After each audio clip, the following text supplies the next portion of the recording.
Neemias é uma história que nos traz muito a ensinar no sentido de permanecer em nós a identidade.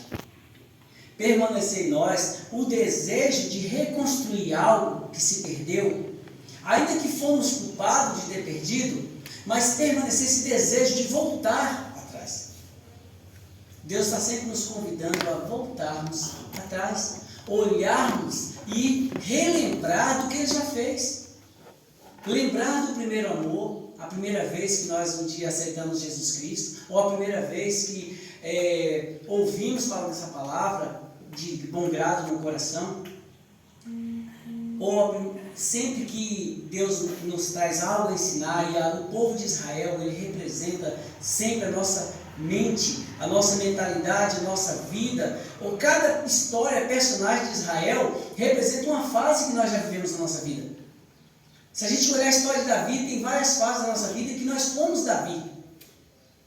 Se nós olharmos para a história de Ezequias, também nós vamos lembrar de como foi Ezequias.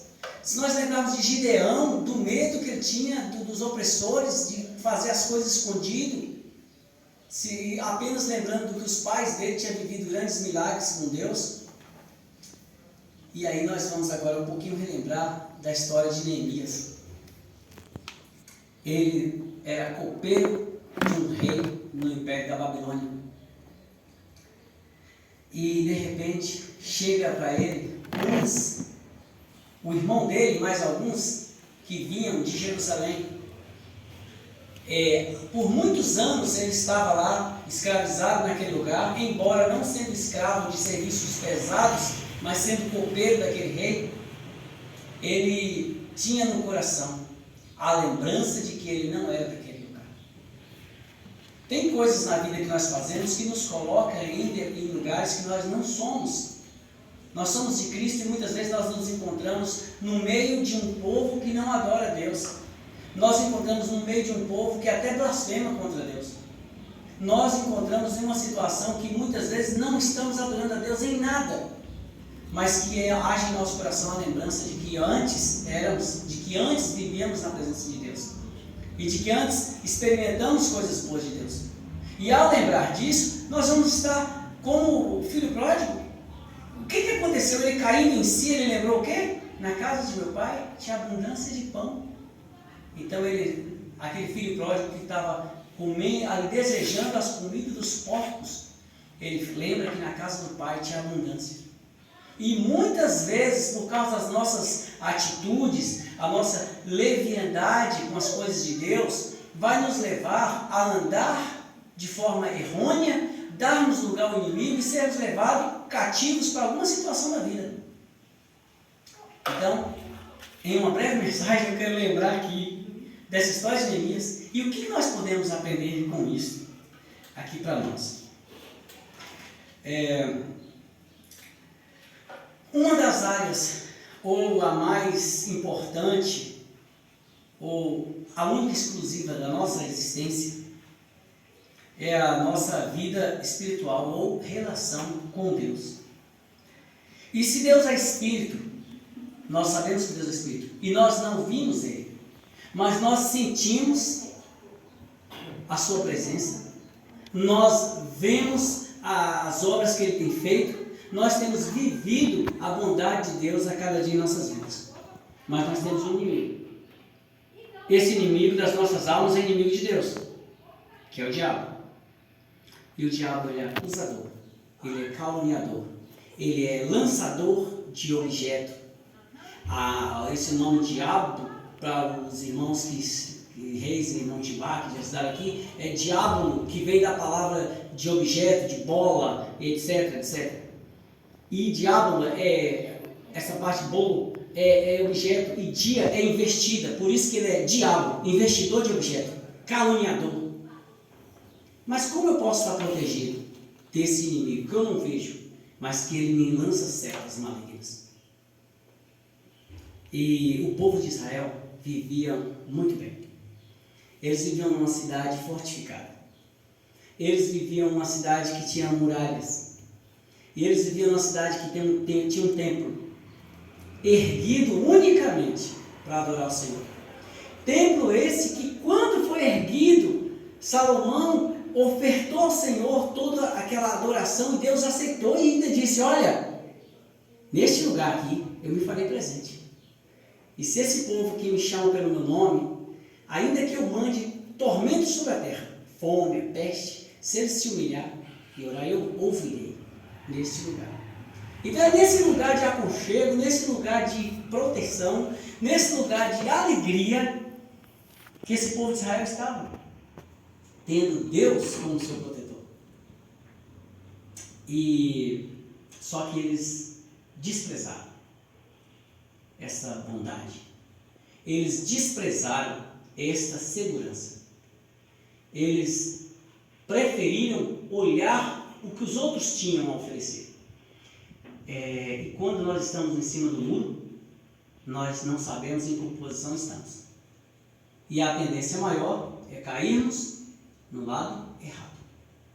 E se estamos em cima do muro, nós também estamos sem proteção. Nós ou estamos do lado de cada muro, ou do outro lado. Por isso que Deus abomina o morno. Que Ele fala, se és frio nem quente. Deus não quer uma pessoa que não tenha personalidade. Eu falei hoje pela manhã aqui sobre personalidade, sobre um coração que tem raiz em si próprio. Eu não posso estar em cima do muro para adorar a Deus. Eu tenho que ter convicção do Deus que eu creio. Eu tenho que crer que Ele existe e que é bom para mim. Se eu ficar em cima do muro, eu já estou em dúvida, e no lugar da dúvida, eu estou na posição de ser atacado pelo inimigo, e nosso inimigo é invisível. Nós apenas sentimos na pele as setas que Ele lança sobre nós, se não estivermos do lado certo do muro, a proteção. Nós, como crentes e filhos de Deus, temos essa certeza no Deus que nos comprou, no Cristo que morreu por nós na cruz do Calvário. E para vivermos uma vida dentro dessa plenitude, dessa proteção de Deus, em termos de condenação, em termos de bênçãos celestiais, porque quem está em Cristo, nenhuma condenação há mais. Essa condenação está referente ao inferno, não está referente às coisas da terra. Eu, como crente, eu posso fazer uma coisa errada e uma autoridade deste mundo me prender, e eu vou estar condenado àquele crime que eu fiz. Mas a condenação eterna eu não passarei. Porque se o meu pecado for tão escuro ou vermelho, ele se torna limpo, ele se torna branco como neve, se eu confessar de todo o meu coração a Cristo. João fala, filhos, não pequeis. Mas se vocês pecarem, tem um advogado no céu. É Jesus Cristo. E a Bíblia também nos ensina que se confessarmos os nossos pecados, Ele é fiel e justo para nos perdoar. Mas a condenação terrena eu posso viver. As consequências terrenas eu posso viver. O povo de Israel, quando desprezou as coisas de Deus, eles não deixaram de ser povo de Deus. Só que eles viveram as consequências terríveis das coisas.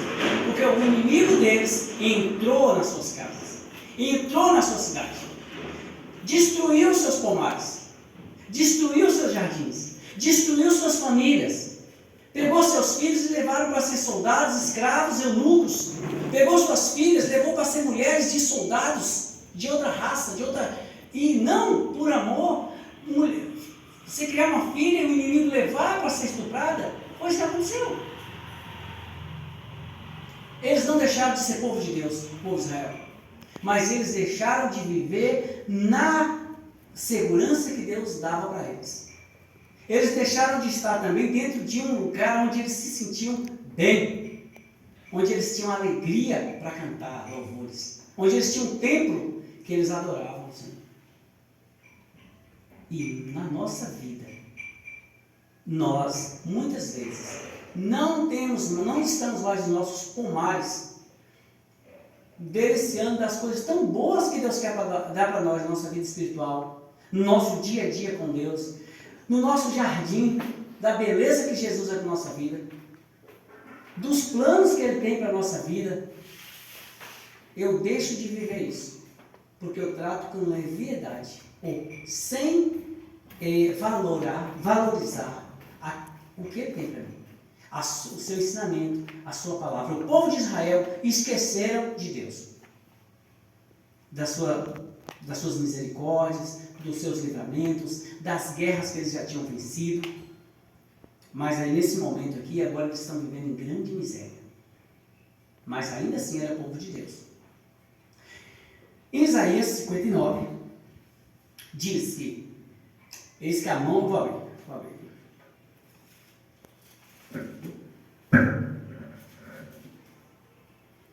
Eis que a mão do Senhor não está encolhida para que não possa salvar, nem surdos seus ouvidos para que não pode ouvir. Mas as vossas iniquidades fazem separação entre vós e vosso Deus, e os vossos pecados encobrem o seu rosto de vós, para que vos não ouça. Lembra que de manhã nós falamos sobre iniquidade e pecado. Eu não estou livre de pecado. Eu sou propício ao pecado. Pelo meu mau pensamento, pela minha atitude errada. Pecado significa errar. Errar o alvo. O meu alvo é adorar a Deus, mas eu posso errar o alvo. A minha palavra pode se tornar pecado quando eu falar algo que não vai glorificar a Deus. A minha atitude pode se tornar pecado pelo fato que eu errei de ser alguém como Deus queria. Mas a iniquidade é uma escolha de vida. É uma escolha de vida. Então, o que me encobre a mão do Senhor de me proteger, o que não deixa os seus ouvidos me ouvir, o que fala? As vossas iniquidades fazem separação. Eu preciso viver uma vida ainda como pecador, mas não iníquo. Eu preciso viver uma filosofia cristã. Eu preciso viver uma ideologia de fé cristã. Eu preciso ter alegria em ser cristão, porque não tem sentido eu dizer que sou crente, eu professar ao mundo que sou crente, mas eu vivo uma vida sem esperança. Eu vivo uma vida tentando me alinhar ou fazer alianças com quem está do outro lado desse muro, o meu inimigo. Quando nós cremos no Senhor Jesus e o aceitamos, e pela fé que temos, e pela nossa comunhão com Deus, é como se criarmos um muro que nos divide do nosso inimigo. Mas aqui Neemias retrata para nós uma decadência grande do povo de Israel. Neemias era um dos escravos. E eu gostaria que nós lêssemos novamente o versículo 5. Que diz assim: e disse: Ah, Senhor Deus dos céus, Deus grande e temível, que guarda a aliança e a misericórdia para com aqueles que te amam e guardam os teus mandamentos.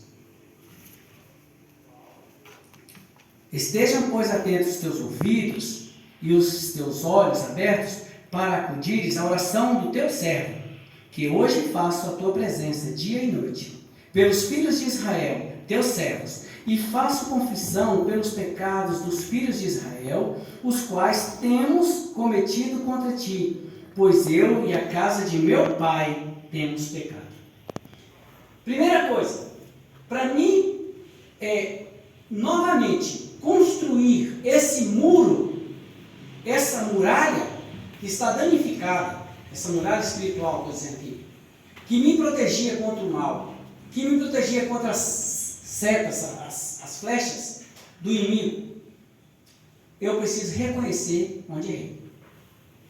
Eu preciso lembrar de como Deus é. Olha, que Neemias fala: Senhor, tu és grande e temível, e guarda a aliança. Ele lembra da fidelidade de Deus. O Senhor guarda a aliança, eu não guardei. Nós desprezamos as coisas de Deus. Nós desprezamos as suas promessas em nossas vidas. E aí, por isso, eu vivo coisas que eu não precisava viver, como o povo de Israel estava vivendo. Mas Deus, ele mudou? Deus é imutável. Deus continuava lá. O povo de Israel deixou de ser povo de Deus? Não. Eles foram promessas que Deus fez a Abraão. E Deus não volta atrás das palavras. Em tudo Deus é fiel. Só que Deus relaciona, Deus se comunica, Deus convive Deus se faz presente naquele que ouve a sua palavra, que é o que nós vamos ver agora em diante. Quando eu digo para alguém, Deus te ama, Deus amou o mundo de tal maneira que deu seu Filho unigênito para que todo aquele que nele crê não pereça, mas tenha a vida eterna. Isso é um contexto geral. Mas ser amado por Deus é diferente. Em João, o que nós aprendemos? Aquele que ouve as minhas palavras e cumpre, será amado de meu Pai, e viremos e faremos nele morada. Ser amado de Deus é atender, é observar, é aprender e amar as coisas de Deus, a palavra de Deus. E a palavra de Deus é quem? Jesus Cristo. Toda a Bíblia, toda a Escritura é Jesus. Todos os sacrifícios que o povo de Israel fazia, do cordeirinho, onde eles molavam o cordeirinho, o seu sangue era derramado ali, o corpo era despedaçado, como o que Cristo fez por nós. Jesus veio a este mundo, morreu na cruz do Calvário, Jesus foi humilhado, Jesus foi cuspido, Jesus foi maltratado, representando o que fazia aquele cordeirinho. Um inocente morria pelo pecado daquele povo. Jesus morreu por mim e morreu por você. Um dia eu peguei uma planta, que me disseram que é a mesma planta que fizeram a coroa para Jesus, isso lá em Israel, eu coloquei na minha cabeça. Eu furei a mão todinha para fazer essa coroa. Eles me falaram que era aquela planta, lá eu fiz. E depois que eu terminei, eu não aguentava segurar ela aqui, o peso do mato na minha cabeça. E eu segurando aqui, com a mão tremendo aqui, que estava doendo, e não aguentava o peso da coroa. Jesus foi colocado numa coroa daquela, com ignorância, por um soldado, e ainda batido. Quando você recebe uma pancada na cabeça, a vontade de revidar. Jesus, antes de ser crucificado, antes de ser preso, Pedro falou assim, Senhor, não deixa que te faça isso. Ele falou assim, olha, se eu quisesse, eu rogaria a meu Pai, e Ele mandaria 12 legiões de anjos, e acabaria com tudo. Ele falou assim, ninguém pode tirar a minha vida, eu vou dar a minha vida por vocês. Então ninguém podia tirar a vida de Jesus. Ele deu a vida dele. Só que Ele quer me dar vida. Porque a sua morte e ressurreição me traz vida. Me traz bênçãos. Me traz alegria na presença dele. Mas assim como o povo de Israel estava vivendo grande miséria, eu como crente, mesmo sendo salvo, mesmo continuando sendo filho de Deus, eu posso viver grandes misérias na minha vida cotidiana? Desde a minha situação financeira até a minha situação emocional, a minha situação sentimental, porque tem tantas ciladas, tantas setas do inimigo que vai me atingir se eu desprezar as armaduras de Deus. Não tem como desprezarmos as coisas de Deus, achar que a gente vive num mundo comum. Nós, como crentes, temos uma guerra espiritual e a nossa luta não é contra carne nem sangue, é contra as hostes espirituais. Por isso que Paulo nos fala para nós tomarmos posse da armadura de Deus. Só que essa armadura eu preciso me fortalecer em Deus primeiro. E um soldado ele tinha que ser bem forte, para ele ter um escudo, uma espada, uma mochila nas costas, um cinto, um capacete. Que juntando tudo, segundo o que diz na internet, que chegava a pesar quase 70 quilos. Agora, como é que iria lutar ainda com 70 quilos? Tinha que ser um soldado forte. Por isso que Paulo, olhando para talvez um daqueles soldados, segurando ele ali na prisão, ele fala assim, ó, fortalecei-vos no Senhor e tomai toda a armadura. Eu preciso me fortalecer em Deus como? Crendo, de fato, que esse Deus é real. Que esse Deus existe. É por isso que ele diz assim, ó, aquele que aproxima de Deus, é necessário que creia que Ele existe e é bom. Se eu não crer que Deus é bom, se eu não crer que Deus existe, se eu não crer que um dia Ele vai voltar, por que eu estou aqui agora? Por que nós estamos aqui? É perca de tempo, então? Saímos lá de casa, vir para cá, vocês saem de suas casas, vêm aqui, porque religiosidade, um ritual, nós precisamos ser muito mais que isso. Nós temos que ter uma vida de alegria na presença de Deus. Porque falar o nome de Cristo ainda não me leva para o céu. Até fazer algumas coisas em nome de Cristo não me leva para o céu. Então eu quero convidar vocês a abrir a Bíblia aí também, em Mateus 7.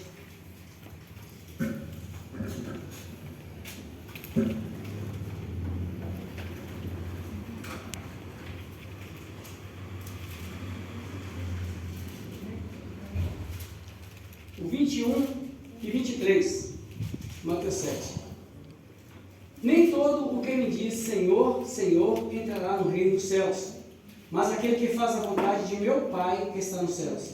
Muitos naquele dia hão de dizer: Senhor, Senhor, porventura não temos nós profetizados em teu nome? E em teu nome não expelimos demônios? E em teu nome não fizemos muitos milagres? 23. Então lhes direi: apartai, explicitamente, nunca vos conheci, apartai-vos de mim, os que praticais a iniquidade. Então, quando nós percebemos que iniquidade é muito mais que pecado, iniquidade é pecado, só que ela produz milhões de pecados. Iniquidade, tudo que nós falamos é impiedade, ou incorreto, imoral, ilegal. Ilegal vem da palavra que não é legalizado, não é verdade? Impróprio não é uma coisa própria. Então, quando vem essa palavra aqui, é não. Quando Jesus aniquilou toda a nossa dívida do pecado, eu preciso viver nessa liberdade. Então, quando eu vivo na iniquidade, eu vivo em não quitação do meu pecado. Eu não vivo nessa alegria de que Cristo pagou o preço. Eu vivo numa ideologia contrária a isso. Jesus pagou o preço e quer que eu viva agora, não na iniquidade.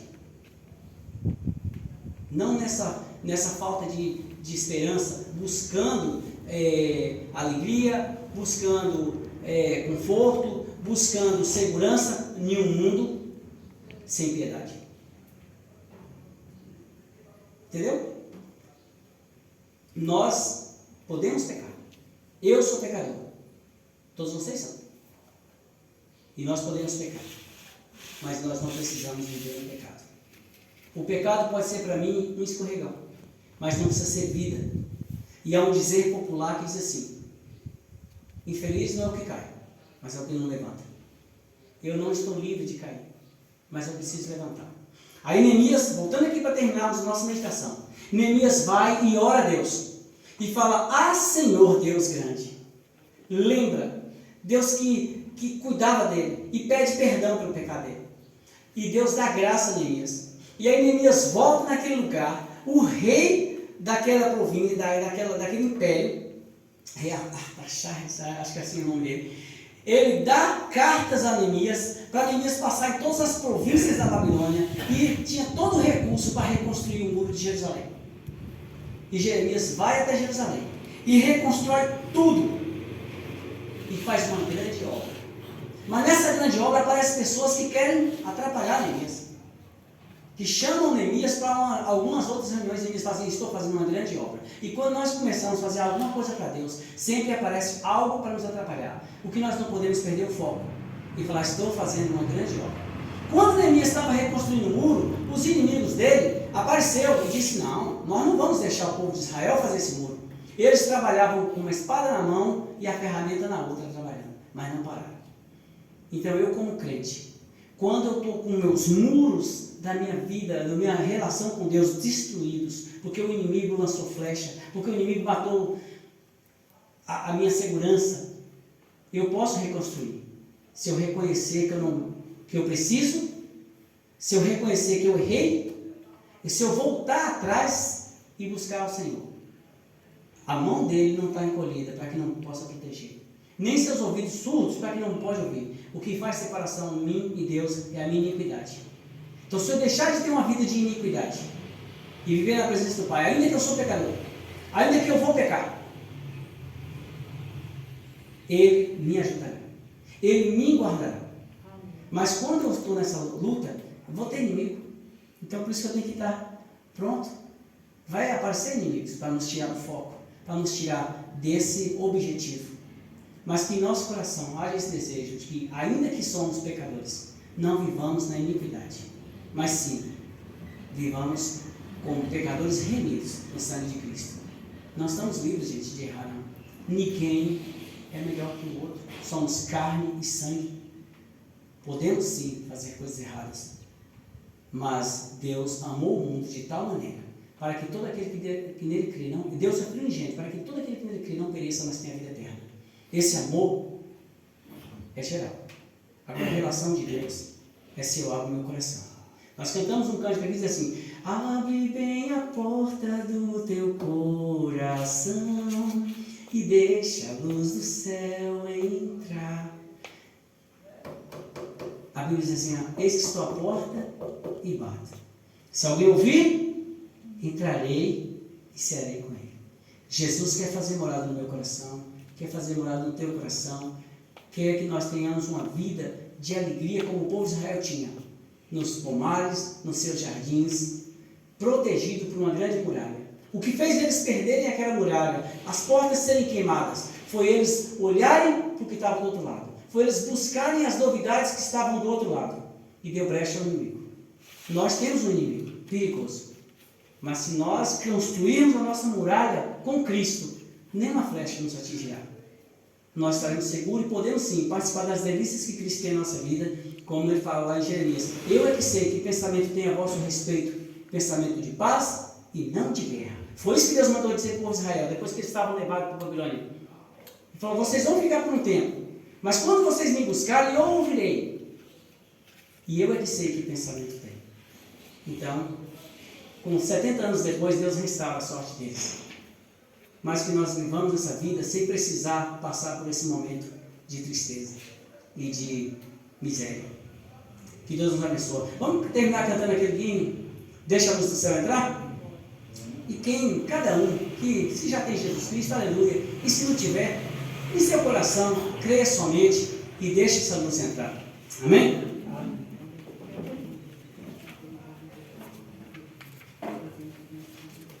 Número 10 da apostilazinha.